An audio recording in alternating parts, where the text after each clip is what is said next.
اعوذ باللہ من الشیطان الرجیم بسم اللہ الرحمن الرحیم۔ نام محمد کی قدر۔ حضرت سلطان محمود غزنوی رحمۃ اللہ علیہ کے پاس ایران کا بادشاہ اپنے سفیر کے ساتھ ملاقات کے لیے آیا ہوا تھا۔ دن سارا سلطنت کے امور پر تبادلہ خیال میں گزر گیا۔ رات کے کھانے کے بعد ایرانی بادشاہ اور سفیر کو مہمان خانے میں آرام کرنے کی غرض سے بھیج دیا گیا۔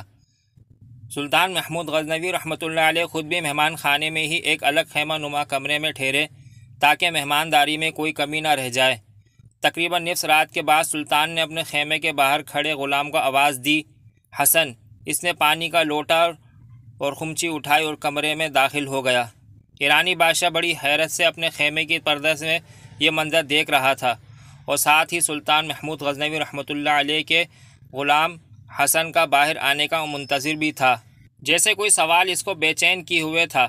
جیسے ہی حسن سلطان کے خیمے سے نکلا، ایرانی بادشاہ نے اسے بلایا اور پوچھا، جب سلطان نے تمہیں آواز دی حسن تو تمہارا حق تھا پہلے پوچھتے، جی کیا حکم ہے آقا؟ تم بنا پوچھے ہی پانی کا لوٹا اور خمچی لے کر سلطان کے خیمے میں چلے گئے۔ ہو سکتا ہے سلطان کو کسی اور چیز کی طلب ہو۔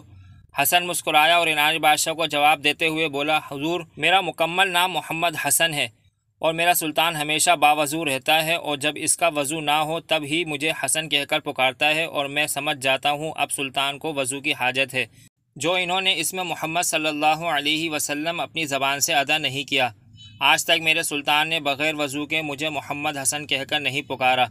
اللہ اکبر۔ یہ تھے وہ ہمارے اسلاف تاریخ کے ہیرو جن کے دلوں میں عشق مصطفیٰ کا ٹھاٹے مارتا سمندر تھا، اور کافر مشرک ان کا نام سن کر کانپتے تھے۔ جب تک مسلمان بادشاہوں کے ہاتھوں میں قرآن، حدیث اور صوفیہ کا دامن تھا، تب تک ان کا غلبہ تھا۔ اللہ پاک ہم سب کو عمل کرنے کی توفیق عطا فرمائے، آمین۔ صدقہ جاریہ کے طور پر ویڈیو کو شیئر کریں۔ مزید اسلامی اور معلوماتی ویڈیوز کے لیے ہمارے چینل کو سبسکرائب کریں تاکہ ہماری آنے والی ہر نئی ویڈیو سب سے پہلے آپ کو مل سکے۔ شکریہ۔